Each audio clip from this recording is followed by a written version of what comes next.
আসসালামু আলাইকুম।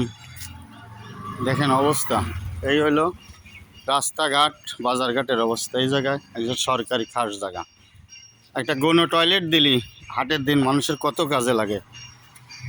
সেই সদনগর বাজারে হাজার হাজার মানুষের হাট অফ লাগে, আর এই জায়গায় পেশাব করা লাগে ময়লার উপরে।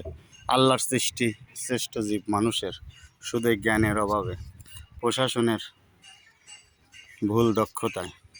আমি পরিবেশ দপ্তরকে আবেদন করতেছি, এখানে এই ময়লা আসলে ময়লা না, আমার কাছে অনেক বড় সম্পদ।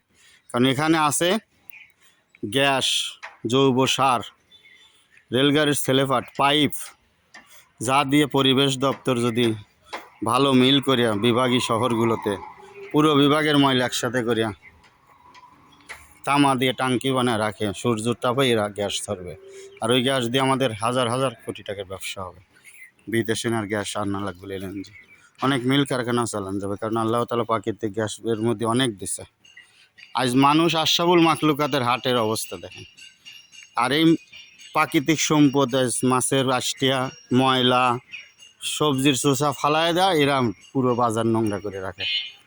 আর পুরো শহর, পুরো দেশই আজ ময়লার দহলে চলে গেছে, পলিথিনের দহলে চলে। শহর বাঞ্জারে হাটে ঘোরা পায় না, গন্ধে।